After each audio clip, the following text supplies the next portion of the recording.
Welcome to Telltales. I'm Mike Nicoletti. Every week, along with my co-hosts Jason Wallace and Hunt Lawrence, we bring you the cash flow memo.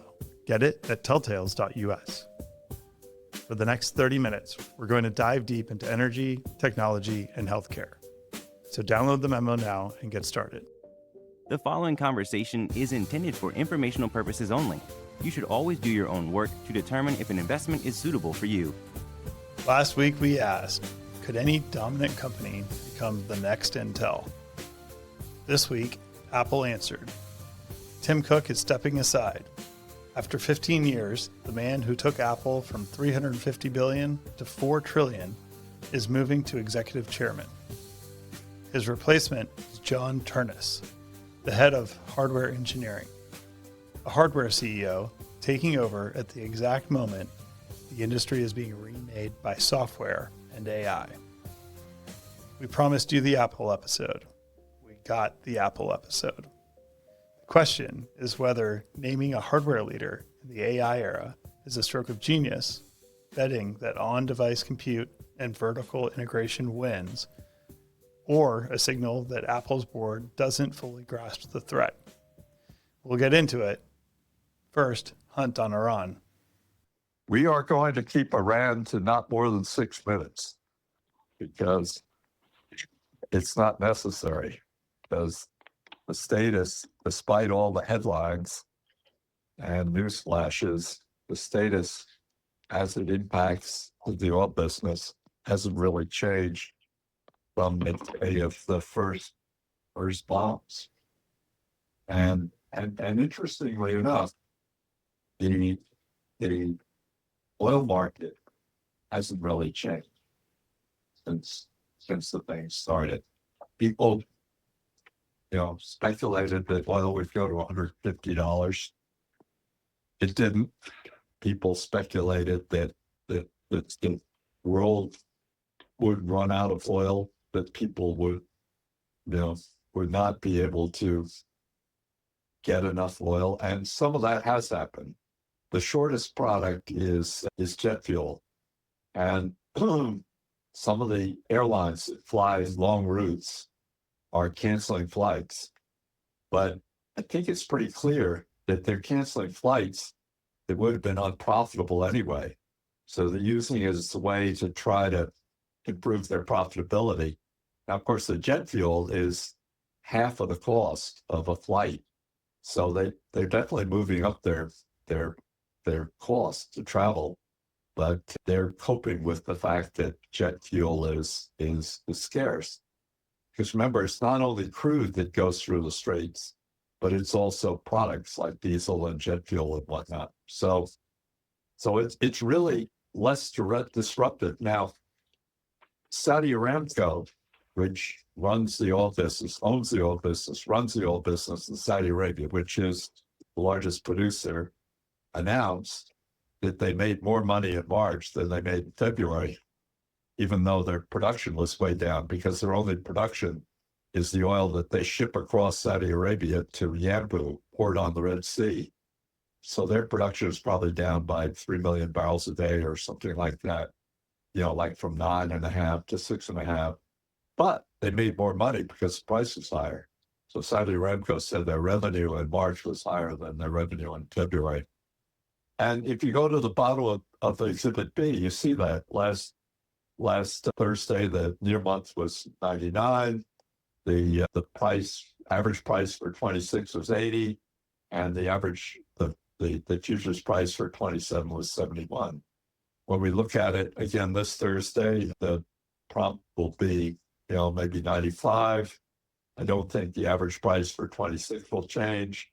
The average price, futures price for 27 will be 75.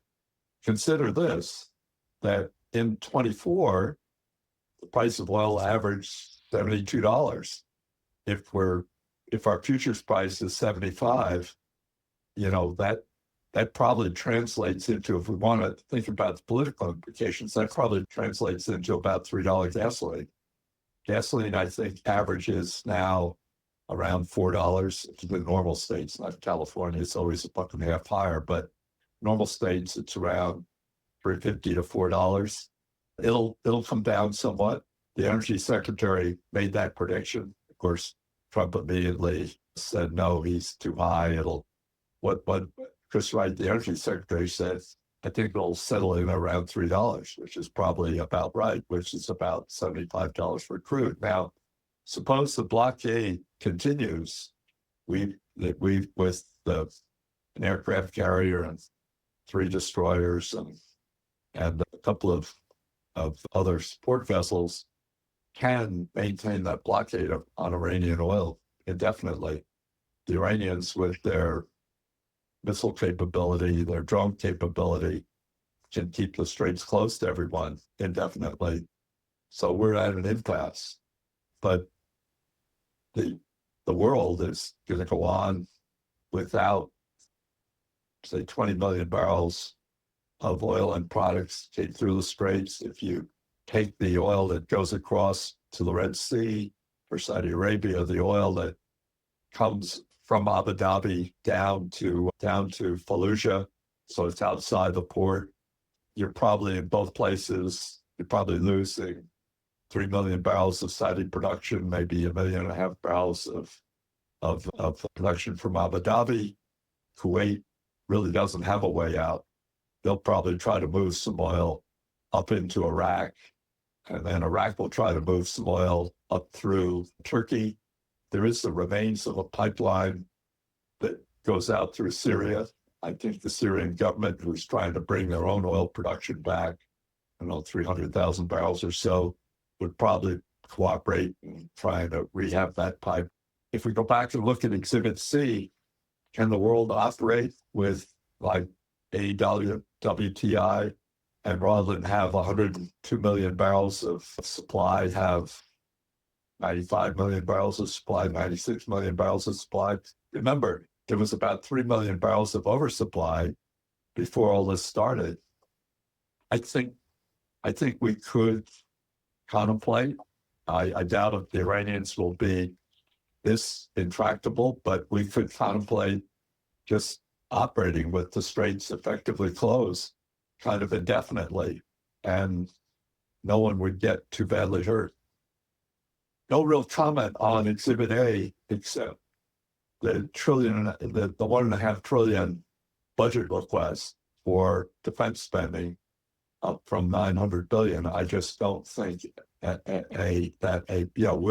will defense spending in the next fiscal year, will defense spending in this fiscal year be more than $900 billion? Absolutely. Maybe an extra $100 billion for partly pay for what's going on in Iran. Will next year's budget for defense be more than one? I don't think so. I don't think that will make its way through Congress. I think the $1.5 trillion ask is just an ask. Remember, we're arguing that the European countries should get up to 5% of GNP. Our GNP is over 30 trillion, 32 trillion or so.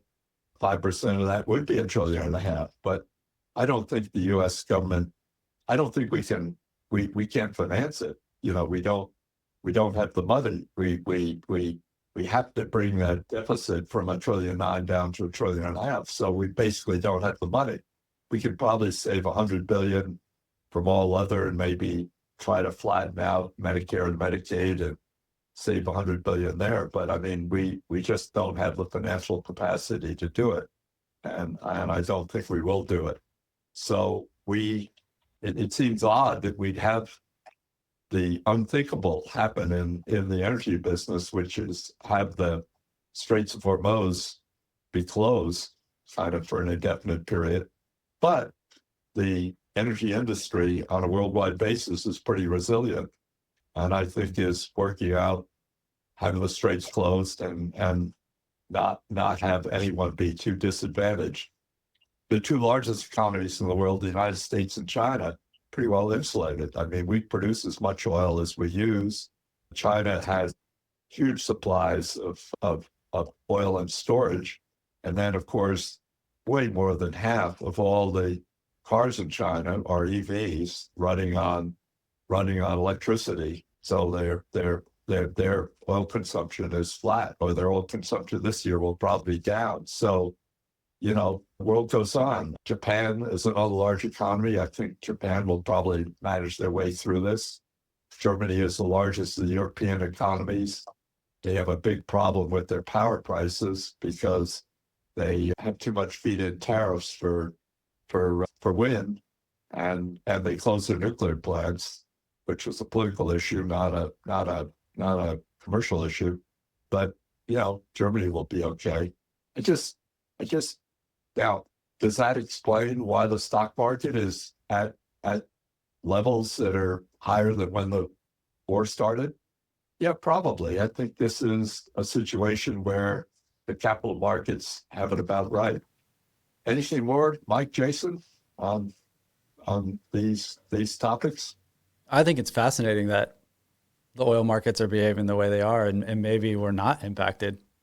I think your opinion is a very contrarian one to the mainstream opinion, and maybe it does accelerate the adoption of particularly Chinese EVs around the world if gasoline's in shorter supply and China's willing to export cheap electric vehicles. So something to look at. I'd say we go to our page one companies, it's probably positive for Tesla. I mean, I think any EV, there'll be more EVs sold in our country because of high gasoline prices. Certainly, that's just policy in China.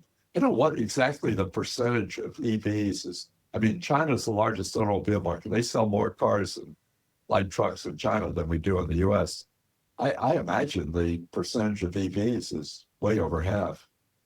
So it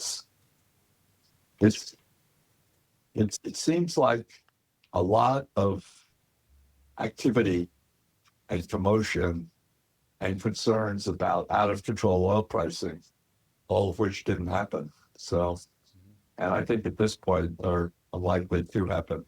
And a lot of innovations occurring there. Just this week, there's an announcement that CATL has a new lithium iron phosphate battery that charges from, I believe it was 10% to 98% in 7 minutes. So we're talking about that goal time frame of how long it takes you to pump a tank of gas, and they can charge a battery. Over the past few weeks, we did Lilly a couple of weeks ago, and then we did NVIDIA, and we did Microsoft, and the target to talk about industry position vis-a-vis competitors, et cetera, et cetera. The target this week is Apple. We have a new CEO appointed at Apple, who's a hardware guy. If they had appointed a software guy, Jason would have been horrified. Jason's not high on Apple's software capability, but I'm just fascinated when we look at page one, and we've mentioned this before, but look at the capital spending across the board. Amazon 132, Alphabet 90, Microsoft 90, even at Tesla 8, out of 95 billion of revenue. Apple 10. I mean, they seem to be making their way with that very high free cash flow without building server capacity or language models and I guess 6 months ago or 9 months ago, or really effectively upgrading Siri 6 months or 9 months ago, we would have said, or the common conventional thinking on Apple would be, oh, they've missed it, they are way behind, they're going to have to do something to catch up. And now I don't think that is what most people think. What people are thinking is they're really in a different business than AWS or Azure or Google or Oracle. And all of us have iPhones, and we're going to communicate with our agents or our language model apps or whatnot through the iPhone. I don't think anyone's threatening, as Jason once did, that they're going to switch to a Samsung phone. Is the way Jason is, or Mike, or both of you, is the way ahead for Apple, continue 5 or 10% growth and free cash flow, growing 10 or 15% from the current level would that be how you'd see the next 5 years for Apple? If you think back to when you could acquire Apple for low teens multiple of cash flow, at that point, what was not priced in was the value of the platform, the App Store, the lock-in that's generated by all these things working together really well. Interestingly, Jason and I spent a little bit of time looking at all of the products that Apple's released since Steve Jobs died. And the conclusion we came to is that every single one of those products, the Watch, AirPods, Apple Vision Pro, all of those had their roots before Jobs' passing. Meaning there were early, ideas or patents even issued around all those products. So when we said, well, what have they done that's actually new and unique since then? And the one thing is the Apple Silicon project. Obviously that started with an acquisition, but continued with developing their own silicon. And John Turnus, being head of hardware, was the one that built products around these new capabilities. So it's not surprising that he's the guy that got placed as the next CEO. The question is, how do they capture the value from AI? How do they continue to maintain this platform position going forward? And so far, they have some very good hardware. But will they be able to have the same economics going forward by just controlling the hardware? Jason's not talking about a Samsung phone anymore. That's true. The payments platform, the App Store, that whole ecosystem is, I feel like that Tim Cook deserves largely the credit for that, and growing that business and staving off the litigation and antitrust issues and all that. The way we're looking at the future is AI agents are essentially users of the internet, and it's going to grow the population of users on the internet exponentially. And if Apple can take a tax on all that activity, all that interaction from an agent, just like they do for all the transactions that occur in their app store, that's got to be a huge amount of growth ahead. Right. So essentially, an Apple bet today, if you were to guess based on John Turnus's background and where they're going with products, the bet is that AI inference moves local to the device.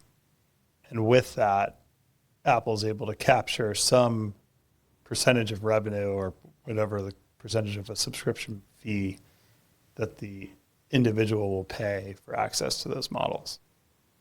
Yeah. But so last week we asked, could any of these companies end up in an Intel situation?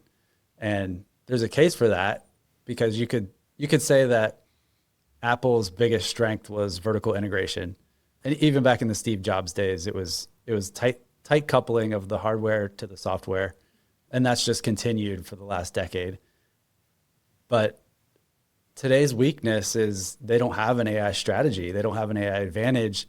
And right now they're going to outsource that to Google. So, Intel missed the PC to mobile transition, just full stop completely. And we're in a situation here where Apple doesn't have an AI strategy. Do they miss the transition from, I don't know what you would call it, human computing, human as a user on the internet, to AI agents as the predominant user on the internet? And, unless they develop that strategy, they could miss it. There's still time, obviously, but yeah, but I think we bet that their approach is going to be hardware based. And what we've seen with the Mac Mini, even though it's not the cheapest way to do it, you can run all the open source models on various versions of these Mac Studios or Mac Minis. And that is, I think, a leading indicator as to the direction they're headed. My personal opinion would be it's a great direction. I'm privacy focused. I think having my data live on a hardware device that I control would be the optimal case for me. But can we divert and spend? I think it's a pretty good rundown on Apple for the people that own it. I certainly would stick with it. For the people who don't own Apple, I think I'd look for some weakness. I don't think it's likely that weakness will come from them missing a quarter. I think when you look across page one, the fact that they maintain their cash flow when the others are spending most of their cash flow, I think is going to continue to put them in a attractive category to an attractive thing to be invested in. So I think any weakness will be kind of general market weakness. You know, they traded as low as 170 in the last 52 weeks, and they're now 270. You know, I don't think it's the worst thing in the world to kind of 40 or 50% of your investment portfolio in these kind of dominant 8 or 9 companies. I mean, the most significant overvaluation here is Tesla, I think. But, you know, Tesla's always overvalued. We're going to have a chance to invest in SpaceX, and the valuations that are being discussed there are probably higher than the overvaluation in Tesla. I mean, the overvaluation in Tesla is based on their efforts with robotaxis and robots. The overvaluation in SpaceX is going to be based on moving data centers to space, which, you know, may work on a first principles basis, but there are a lot of contingencies there. You've got to get the cost to put these things in space down a lot. That means that new big rocket that SpaceX has to start working, and working without flaw. Not to mention some of the issues of, you know, taking equipment that, whether it be chips or the other things in the servers to space. I mean, it's now Elon Musk has a history of kind of overcoming these supposed barriers, and he may do it again. But in the meantime, I don't know that to be a successful investor, you have to buy into that overvaluation. You know, when you have other entities that are, you know, taking advantage of developments, especially AI developments, or the use of apps that coming off language models. I mean, do you have to, you know, kind of make a commitment that Elon Musk can do it again, or that Elon Musk and Tesla can do it with robotaxis or robots?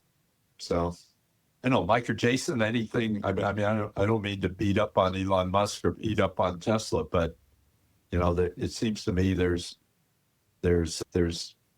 plenty of opportunity to have significant capital appreciation without buying into that kind of overvaluation. But comments from the both of you probably think I've turned into too much of a hair shirt or something. Well, Tesla's always been very expensive stock, except for a window during the Twitter acquisition.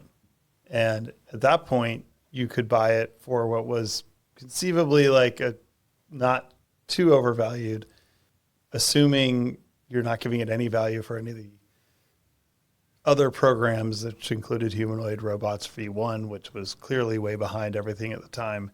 Didn't give any value to robo-taxis. They didn't have what they have today in full self-driving. You could buy it for about 20 times pro forma cash flow.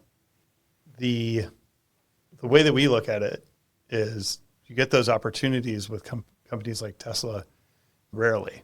And if you can buy them at a reasonable price when that happens, and just not necessarily sell it, just hold on to it. So we still have a small position in Tesla, and we don't really intend to get rid of it.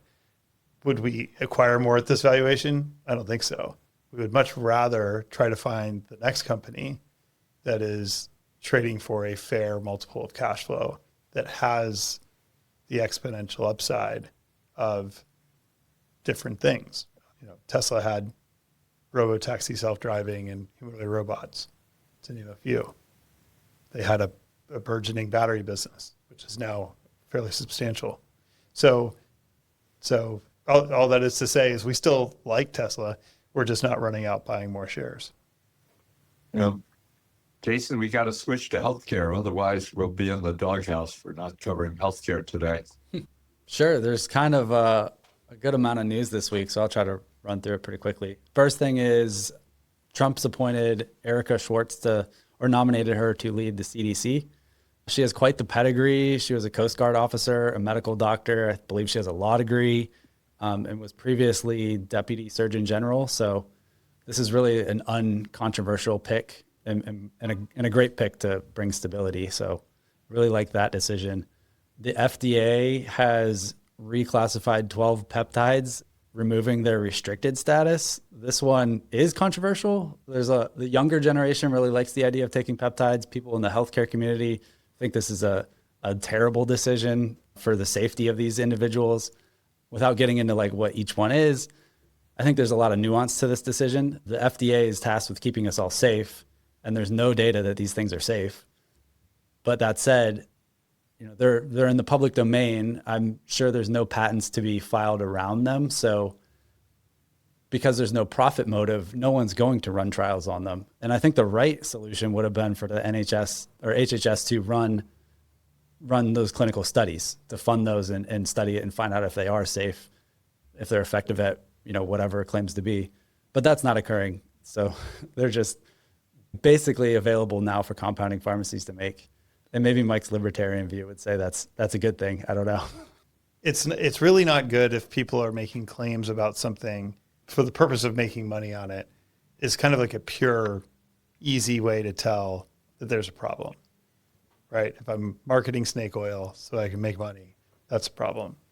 If a doctor who has expertise in a particular area finds success using some peptides of some sort for certain health outcomes, should those people have to go on the gray market, black market in order to acquire those products because no company is going to run the trial for them?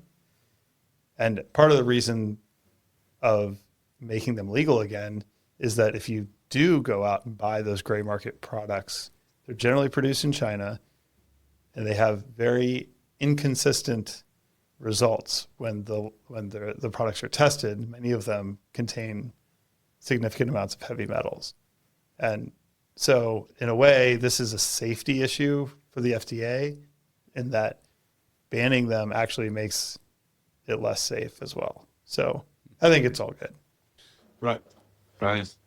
In actual definite good news, there's a study, results from a study that were released on pancreatic cancer, where I believe the study was run at UCLA out here, and they were researching the use of mRNA cancer vaccines over the course of several years. So it was a small phase 1 study, but the results were extremely positive. 2/3 of the patients that received the cancer vaccine had a significant immune response as a result. And of those, 90% were alive after 5 years. So pancreatic cancer is probably the hardest to treat cancer. It's extremely deadly. The typical 5-year survival rate was 13%. So if you can have efficacy like this, that's extremely promising for the class of mRNA cancer vaccines. Also in M&A news, Lilly purchased Colonia Therapeutics. I believe I'm saying that correctly. We've been discussing how M&A is ramping up this year. This particular one is an in vivo CAR T therapy. So unlike all the CAR T therapies out there today, where they have to remove cells from your body, engineer them to go fight cancer, and then infuse them back into your body, the idea here is they can use a virus to essentially infect your immune system cells, your T cells, modify them to be cancer fighting, cancer targeted, and that all occurs right in your body. So it skips the complicated, expensive, time-consuming process of pulling the cells out, modifying them, and then putting them back in the body. So the therapy, the company that Lilly acquired is pretty early stage, but the early data was so positive that they think this is the platform that they want to build this in vivo CAR T therapy on. I guess the last thing I could say too is United Healthcare had earnings, and they were pretty positive for their business. They've essentially stabilized the imbalance between premiums and cost of healthcare, really in Medicare Advantage plans. The elevated utilization of healthcare resources remained elevated. The sustainable rate of growth of healthcare expenses continued. So what I guess we're really seeing is that they've, at the beginning of the year, balanced out how they're pricing their premiums on their plans versus the care they're providing. So, I'm not a huge fan of the company, so I'll point out that Optum did very well, but that Optum Health business is also a driver of the increased healthcare expenses. But to give UNH a little credit, they also announced they're launching a pilot program to test the elimination of prior authorization for rural hospitals, and they're going to launch it in 5 states. And it's a big point of criticism for these companies because essentially they're the payer and they're inserting themselves into a medical professional decision on whether a patient needs a specific treatment or type of care, and they're rather than the medical professional making that call, the insurance company is essentially deciding that. So hopefully that pilot works and they decide to roll that out nationally. Right. On the pancreatic cancer medicine, from the article I read, it's really an alternative to using chemicals. Is that fair way to characterize it, Jason? Not only more effective, but also easier on the body.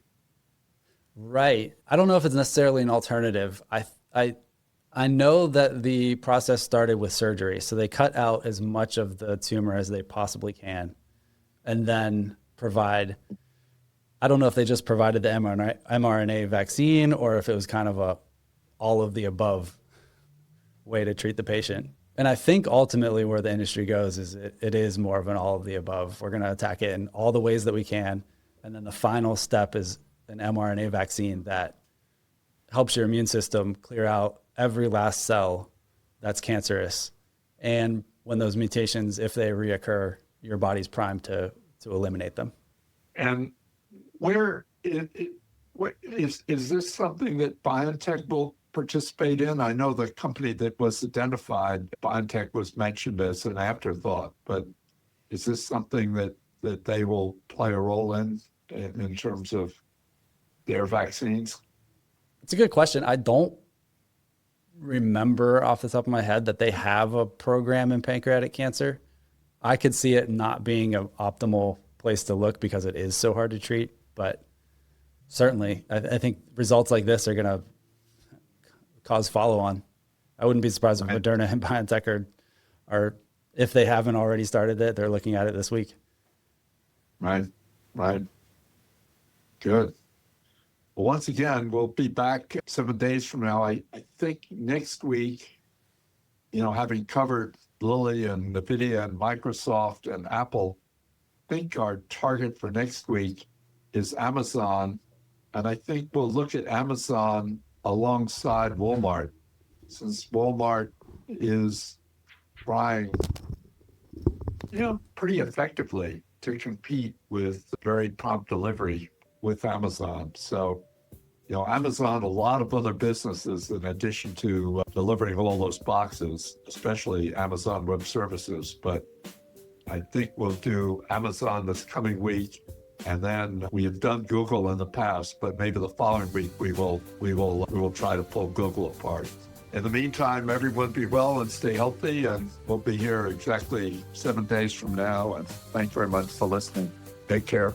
The views expressed on this podcast are the hosts alone and do not constitute an offer to sell or a recommendation to purchase or a solicitation of an offer to buy any security nor a recommendation for any investment product or service. While certain information contained herein has been obtained from sources believed to be reliable, neither the hosts nor any of their employers or their affiliates have independently verified this information, and its accuracy and completeness cannot be guaranteed. Accordingly, no representation or warranty, expressed or implied, is made as to and no reliance should be placed on the fairness, accuracy, timeliness, or completeness of this information. The hosts and all employers and their affiliated persons assume no liability for this information and no obligation to update the information or analysis contained herein in the future and may or may not hold positions in the securities mentioned.